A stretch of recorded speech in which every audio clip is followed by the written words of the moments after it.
곧 예배가 시작됩니다.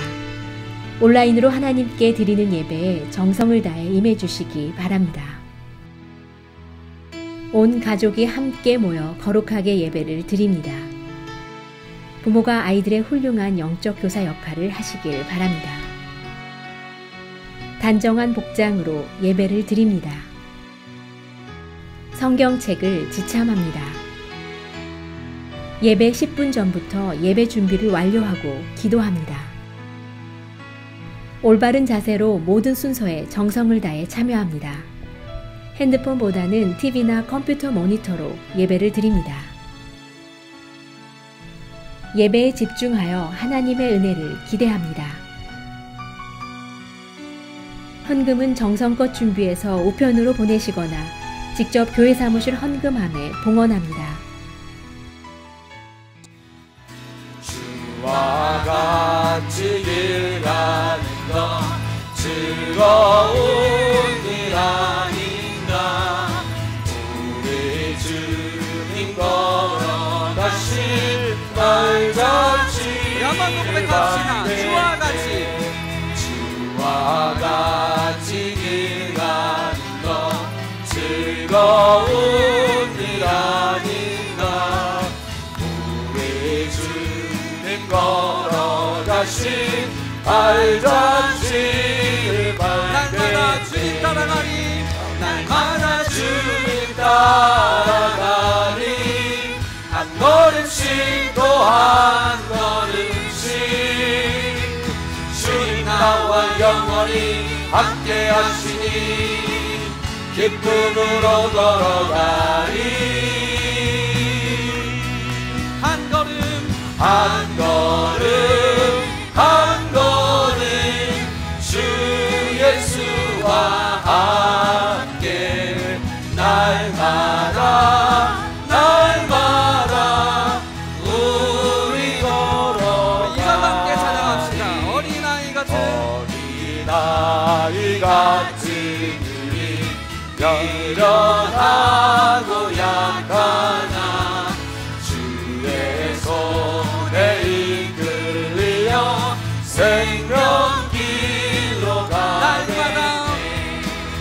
날마다 주님 따라가리. 한 걸음씩 또 한 걸음씩 주는 나와 영원히 함께 하시니 기쁨으로 걸어가리. 한 걸음 한 걸음 한 걸음 한 걸음 주 예수와 함께 날마다 날마다 우리 산으로 함께 걸어가리. 찬양합시다. 꽃이 피는 꽃이 피는 들판이나 험한 골짜기라도 주가 인도하는 대로 주와 같이 가겠네. 날마다 주님 따라가리. 한 걸음씩 또 한 걸음씩 주는 나와 영원히 함께 하시니 기쁨으로 걸어가리. 한 걸음 한 걸음 한 걸음 주 예수와 함께 날마다 날마다 우리 한 번 더 고백합시다. 한 걸음 한 걸음 한 걸음 한 걸음 주 예수와 함께 날마다 날마다 우리 걸어가리. 우리의 힘이 되신 하나님 아버지, 우리가 주님을 사랑합니다. 우리를 창조하신 주님을 사랑합니다. 온 마음 다해 우리 하나님을 사랑합니다. 죄인들을 그리스도의 피로 구원하신 은혜를 감사합니다. 악한 세상 가운데서 우리를 보호하시는 은혜를 인하여 감사합니다. 늘 일용할 양식을 주시고 건강을 주시고 믿음을 주심을 감사드립니다. 복음의 본질로 돌아가자는 주제로 사순절 새벽 기도로 허락하신 하나님 감사합니다. 코로나 바이러스로 힘든 시간을 보내고 있지만 영적으로 하나님과 더 가까워지는 사순절이 되기를 원합니다. 마음이 상하고 육신이 지쳐서 생명을 거두어 달라고 기도하는 엘리야를 깨우셔서 떡과 물을 먹이시고 어루만져 주신 주님, 지금도 살아계셔서 코로나로 인하여 생기는 많은 두려움 속에서 살아가는 저희들을 내버려 두지 않으시고 돌보시고 인도하시니 감사합니다. 모든 성도님 가정과 자녀들을 축복하여 주시옵소서. 이 어려운 시대에 우리 교회가 하나님의 영광을 나타내는 빛이 되게 하여 주시옵소서. 물고기가 물을 떠나 살 수 없듯이 우리들은 주님을 떠나 아무것도 할 수 없습니다. 우리의 삶이 늘 예수님과 동행함으로 무엇을 하든지 무슨 일을 만나든지 어떠한 환경에 있든지 주님께서 능력 주심으로 모든 것을 할 수 있음을 믿습니다. 복음의 비밀을 전하시는 노희근 목사님께 성령의 기름 부으심이 넘치게 하여 주시옵소서. 오늘 이 새벽에 하늘문과 우리의 마음문을 여시고 은혜의 은혜를 부어 주시옵소서. 이 모든 말씀 살아계신 예수 그리스도의 이름으로 간절히 기도드립니다. 아멘.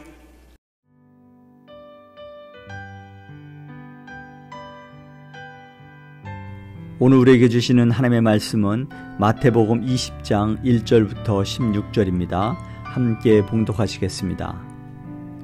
천국은 마치 품꾼을 얻어 포도원에 들여보내려고 이른 아침에 나간 집주인과 같으니 그가 하루 한 데나리온씩 품꾼들과 약속하여 포도원에 들여보내고 제3시에 나가보니 장터에 놀고 서 있는 사람들이 또 있는지라. 그들에게 이르되 너희도 포도원에 들어가라. 내가 너희에게 상당하게 주리라 하니 그들이 가고 제6시와 제9시에 또 나가 그와 같이 하고 제11시에도 나가보니 서 있는 사람들이 또 있는지라. 이르되 너희는 어찌하여 종일토록 놀고 여기 서 있느냐. 이르되 우리를 품꾼으로 쓰는 이가 없음이니이다. 이르되 너희도 포도원에 들어가라 하니라. 저물매 포도원 주인이 청지기에게 이르되 품꾼들을 불러 나중 온 자로부터 시작하여 먼저 온 자까지 삭슬 주라 하니 제11시에 온 자들이 와서 한 데나리온씩을 받거늘 먼저 온 자들이 와서 더 받을 줄 알았더니 그들도 한 데나리온씩 받은지라. 받은 후 집주인을 원망하여 이르되 나중 온 이 사람들은 1시간밖에 일하지 아니하였거늘 그들을 종일 수고하며 더위를 견딘 우리와 같게 하였나이다. 주인이 그 중에 한 사람에게 대답하여 이르되 친구여 내가 네게 잘못한 것이 없노라. 내가 나와 한 데나리온의 약속을 하지 아니하였느냐. 내 것이나 가지고 가라. 나중 온 이 사람에게 너와 같이 주는 것이 내 뜻이니라. 내 것을 가지고 내 뜻대로 할 것이 아니냐. 내가 선함으로 네가 악하게 보느냐. 이와 같이 나중된 자로서 먼저 되고 먼저 된 자로서 나중되리라. 아멘. 오늘 하나님의 말씀은 마태복음 22장 15절부터 22절의 말씀입니다. 오늘 말씀을 우리가 묵상해 보면요, 예수님과 바리새인 그리고 바리새인들의 제자들 그리고 헤롯 당원들 사이에 미묘한 긴장감을 우리가 볼 수가 있습니다. 이 세금에 관한 내용에 관해서 그들이 예수님께 묻고 그리고 예수님은 그에 대해서 대답을 하시는 그 모습이 장면이 바로 오늘 성경 말씀의 주제이기도 합니다. 가이사에게 세금을 바치는 것이 옳으냐 하는 것이죠. 그 당시 이 가이사는요, 로마의 황제를 지칭하는 그 호칭이었습니다. 당시 로마의 지배를 받는 유대 민족들은 이처럼 로마 황제에게 세금을 내도록 되어 있었지요. 그래서 남자는 14세 이상으로 그리고 여성은 12세 이상으로 65세가 되는 해까지 로마 황제에게 이렇게 세금을 내도록 정하여졌다고 합니다. 이러한 세금을 인두세라고도 하지요. 지금 현 시대에도 세금은 이처럼 시민들의 의무이기도 합니다. 15절의 말씀에 보면요, 바리새인들이 예수를 올무에 걸리게 할까 상의를 하였다라고 말씀합니다. 그들이 모여서 논의를 한 내용은요, 이런 선한 목적을 갖고 만나서 논의를 한 것이 아니라 어떻게 예수를 없애고 예수를 죽일 수 있을까를 논의하였다는 것이죠. 그래서 그들은 헤롯 당원들과 바리새인들의 제자들을 예수께 보내어 가이사에게 세금을 바치는 것이 옳으냐라고 묻게 합니다. 그러면 당신의 생각에는 어떠한지 우리에게 이르소서. 가이사에게 세금을 바치는 것이 옳으니까 옳지 아니하니까 하니라고 성경은 말씀하고 있습니다. 여기에 보면요, 헤롯 당원들이라고 이렇게 말씀을 하시는데 영어로는 헤로디안이라고 합니다. 그래서 헤롯 당원들은요, 무엇보다도 이처럼 나라 안에 그 소요를 모조리 이렇게 진압하여서 로마 사람들이 개입할 빌미를 주지 않기를 원하였습니다. 그래서 로마의 황제의 심기를 거스리지 않기 위해서 이 세금에 관한 문제 또한 민감하였다는 것입니다. 그래서 예수님께서 로마 황제에게 세금을 바치는 것이 옳은지 아닌지를 이렇게 물음으로써 내지 않아도 된다 하면 세금에 민감한 이 헤롯 당원들에게 질타를 받을 것이고, 세금을 바쳐야 한다면 로마의 통치에 불만이 많았던 유대 민족들의 분노를 살 것이 뻔하였습니다. 이것을 알고 바리새인들이 이러한 계책을 꾸미게 한 것이죠. 그런데 예수님께서 그들의 마음을 아시고 18절에 이렇게 말씀을 하십니다. 예수께서 그들의 악함을 아시고 이르시되 외식하는 자들아 어찌하여 나를 시험하느냐라고 묻지요.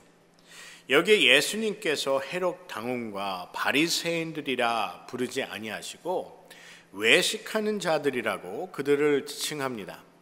예수님께서 이미 그들이 헤롯 당원들이고 바리새인들의 제자임을 알므에도 불구하고 그들을 부를 때 바리새인들의 제자 혹은 바리새인 그리고 헤롯 당원이라 부르지 아니하시고 그들을 외식하는 자라라고 이렇게 지칭하였다는 것이죠.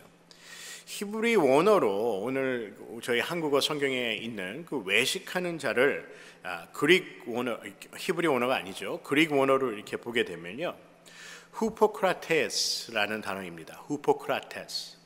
이 뜻은 영어로는 히포크레트이라는 뜻인데, 이 뜻은요 바로 가면을 쓰고 무대에서 연기하는 자라는 뜻으로 설명이 되어 있습니다. 이렇게 그리거로 보게 되면은, 원어를 보면요, 그릭 원어를 보게 되면 가면을 쓰고 무대에서 연기하는 자로 위선자를 표현하고 있다는 것이죠. 저는 해석을 참 잘 하였다라고 생각합니다. 위선자라는 뜻은 가면을 쓰고 무대에서 연기를 한다라는 그런 의미로 그리거로 이렇게 사용하였다는 것이죠. 그래서 후포크리테스라는 단어는 바로 위선자를 칭한다는 것입니다.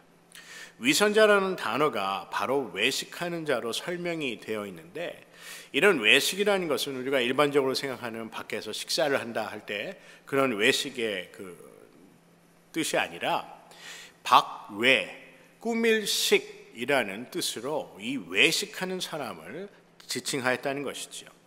한마디로 겉과 속이 다른 사람, 그리고 겉과 속이 다른 행동을 하는 사람이 바로 외식하는 자, 이런 위선자라는 것입니다. 마태복음 6장 1절에 성경은 이렇게 외식하는 자에 대해서 경계하라고 말씀을 하고 있습니다. 사람에게 보이려고 그들 앞에서 너의 의를 행하지 않도록 주의하라. 그리하지 아니하면 하늘에 계신 너의 아버지께 상을 받지 못하느니라 라고 말씀하시죠. 여러분, 외식하는 자, 위선자와 같이 이렇게 사람에게 보이려고 그들 앞에서 자신을 꾸미는 사람이 바로 이처럼 위선자 혹은 외식하는 자라라고 성경은 말씀하고 있다는 것입니다. 예수 그리스도처럼 여러분과 저는 겉과 속이 다르지 않은, 겉과 속이 같은 예수 그리스도의 제자가 되기를 주님의 이름으로 간절히 소원합니다. 예수님께서는 이미 그들이 이같이 질문을 하는 그 의도에 대해서 이미 파악하고 알고 계셨다는 것입니다. 이러한 의도를 알고 예수님께서는 세금 낼 데나리온을 예수님께 보이라라고 이렇게 요청을 하죠.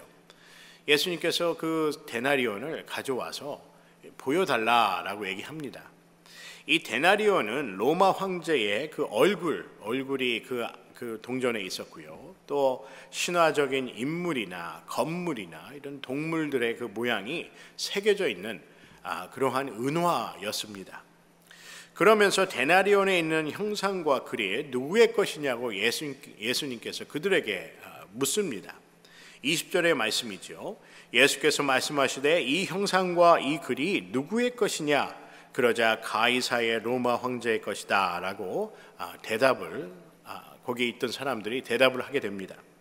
이 대답을 들은 예수님께서는 이렇게 말씀하시죠. 21절에 이에 이르시되 그런즉 가이사의 것은 가이사에게 하나님의 것은 하나님께 바치라 하시니 라고 말씀합니다. 예수님의 대답을 오늘 우리가 묵상해 보면요, 세금을 내라 내지 마라의 그러한 대답이 아닙니다. 예수님께서는 구분을 하셨어요.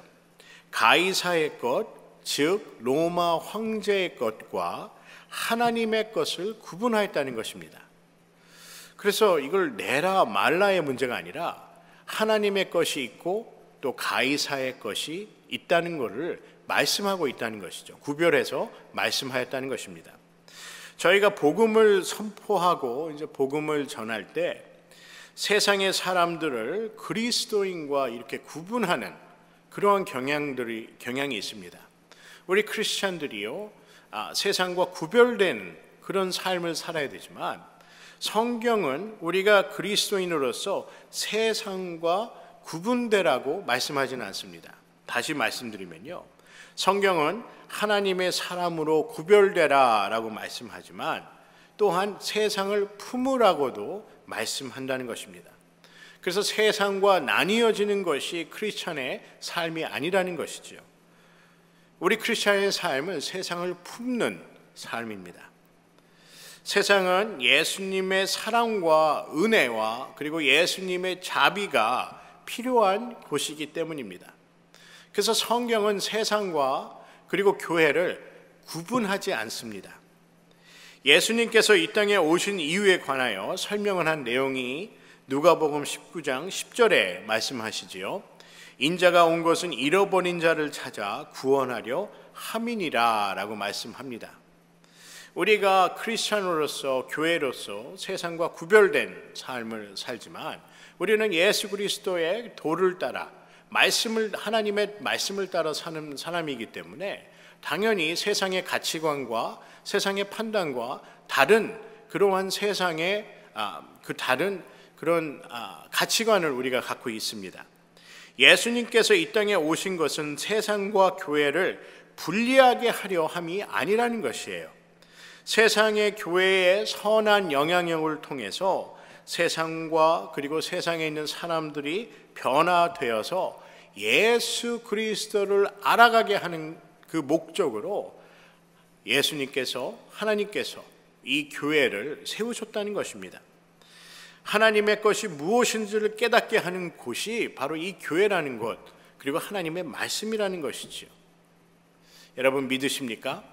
그래서 우리는 구별된 삶을 살되 세상과 나뉘어진 삶이 아니라 세상 속에 우리 교회와 우리 크리스찬들이 함께 공존한다는 것입니다.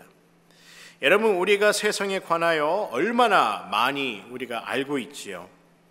세상의 이치와 원칙을 안 지키게 되면 큰일 나는 줄 압니다. 오늘 말씀을 보면요, 이 세금에 관해서 바리새인들이 그렇게 음모를 꾸민 이유는 세상 사람들이 얼마나 이 세금에 대해 가치를 두고 있는지를 보여주고 있다는 것이지요. 이 세상의 이치와 원칙을 안 지키면 큰일 나는 줄 알면서 하나님의 이치와 원칙을 지키지 않으면 큰일 난다고 생각하는 사람들이 얼마나 될까라는 생각을 해보게 됩니다. 제가 중고등부 사역자로 섬기고 있을 때 여러분도 아시는 그 고등학교에서 대학교를 가려면 한국에는 수능이라는 것이 있습니다. 미국에는 SAT가 있죠. 이 SAT를 볼 쯤 되면 뭐 이게 1년에 한 번 있는 건 아니에요. 그래도 꽤 자주 있습니다. 그래서 그 중에서 가장 높은 성적으로 이제 대입을 준비하게 되는데, 이 SAT를 볼 때면 저에게 항상 전화가 오곤 합니다. 그때가 되면 전화가 제일 많이 오는 것 같아요. 그 이유는 뭐냐면 주일 예배에 오기가 어렵다는 것입니다. 우리 학생들이요.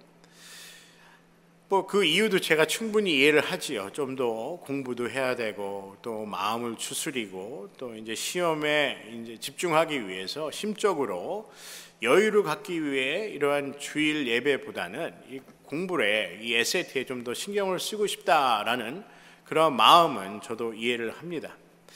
이 토요일에 주로 이 SAT 수능이 있는데 이 시험에 집중을 하는 것이 필요하지요.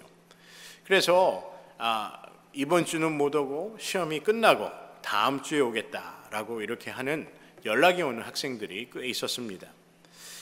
그런데요, 부모님들께서 주일에는 꼭 예배 드려야 된다고 이렇게 자녀들을 타이르는 그러한 부모님은 제가 거의 보지를 못한 것 같아요. 그런데 가만히 생각해 보면 저도 잘못이 있는 것 같습니다.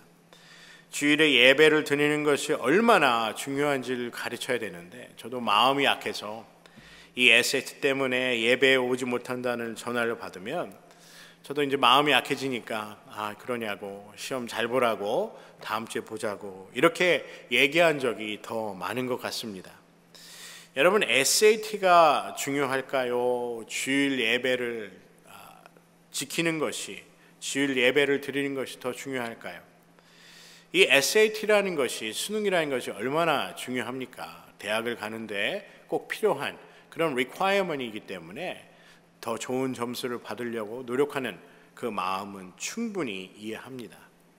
하지만 우리는 크리스찬으로 하나님을 따르는 사람입니다. 세상의 것보다 하나님의 것을 더 소중히 여겨야 한다는 것입니다. 그렇기 때문에 하나님을 경외하는 것은 세상의 어느 것보다도 더 중요한 하나님의 것, 우리 삶의 중요한 것이라는 것입니다. 여러분과 저는 세상의 일이 중요한지 하나님의 일이 더 중요한지를 때로 우리는 이 저울질할 때가 많습니다. 저는 둘 다 중요하죠. 세상의 것도 중요하고 하나님 것도 중요합니다. 하지만 무엇이 우선순위냐 이렇게 묻는다면 하나님의 약속, 하나님의 언약, 그리고 하나님의 말씀을 지키는 것이 더 중요하다고 말씀드리고 싶습니다. 세상에 우리는 관심을 가져야 됩니다. 세상과 분리되어서는 안 됩니다. 왜냐하면 세상에 예수 그리스도의 복음을 필요로 하는, 우리의 도움을 간절하게 필요로 하는 사람들이 있기 때문입니다. 그리고 더불어 우리는 하나님께 집중하여야 합니다. 왜냐하면 하나님을 믿는 것이 우리 삶의 가장 중요한 삶의 최고의 최선의 목표이기 때문입니다. 가이사의 것은 가이사에게, 하나님의 것은 하나님께 바치라 라고 말씀하시자 이 바리새인들의 제자들과 헤롯 당원들이 놀라서 예수를 떠납니다. 오늘 22절의 말씀이지요. 그들이 이 말씀을 듣고 놀랍게 여겨 예수를 떠나가니라 라고 성경을 말씀하고 있습니다. 여러분, 왜 그들이, 이 바리새인들의 제자들과 헤롯 당원들이 예수 그리스도께서 하신 말씀, 가이사의 것은 가이사에게, 하나님의 것은 하나님께 바치라 라고 말씀하신 그 말씀을 듣고 놀란 이유가 무엇일까요? 저는 이 말씀을 묵상하면서 그들이 깨닫은 것이 무엇인가에 대해서 한번 생각해 보았습니다. 여러분, 그들이 놀란 이유, 예수 그리스도의 말씀을 듣고 놀란 이유는 이런 것이 아닌가라고 저는 생각이 돼요. 전에 알고 있었지만 생각하지 못하고 잊어버리며 살았던 것을 그들은 깨닫게 됩니다. 바로 하나님의 것이 있다는 것이죠. 전에는 이 세상의 것만, 이 세상의 것이 가장 중요하다 생각하였습니다. 그리고 하나님의 율법만 따르면 된다고 생각했는데, 예수 그리스도께서 말씀하신 그 하나님의 것이 따로 있었다는 것을 그들은 잊어버렸다는 것이죠. 우리는 세상의 것을 추구하느라 하나님의 것을 무시하고 살지는 않는지, 하나님의 것을 잊어버리고 살지는 않는지 우리 스스로를 뒤돌아보는 그러한 시간이 되기를 주님의 이름으로 간절히 소원합니다. 성경에는 우리가 하나님의 것이 있음을 말씀하고 있습니다. 또 성경은 우리는 하나님의 것이라 성경은 말씀하고 있다는 것입니다. 베드로전서 2장 9절부터 10절의 말씀을 보면은, 그러나 너희는 택하신 족속이요 왕같은 제사장들이요 거룩한 나라요 그의 소유된 백성이니 이는 너희를 어두운 데서 불러내어 그의 기이한 빛에 들어가게 하신 이의 아름다운 덕을 선포하게 하려 하심이라 라고 말씀합니다. 너희가 전에는 백성이 아니더니 이제는 하나님의 백성이요 전에는 긍휼을 얻지 못하였더니 이제는 긍휼을 얻은 자니이다 라고 말씀하죠. 여러분, 우리가 하나님의 소유된 백성임을, 하나님의 것임을 잊어서는 안 됩니다. 우리가 하나님의 백성임을 잊지 않기를 주님의 이름으로 간절히 소원합니다. 여러분, 가이사의 것은 가이사에게 바쳐야 합니다. 하지만 우리는 우리의 삶 가운데 하나님의 것이 있다는 것을 우리는 또한 잊어서는 안 된다는 것이죠. 오늘 말씀을 통하여 우리가 하나님의 것, 하나님의 소유된 백성임을 기뻐하며 하나님을 경외하는 거룩한 신앙의 여정이 되시기를 주님의 이름으로 간절히 소원합니다.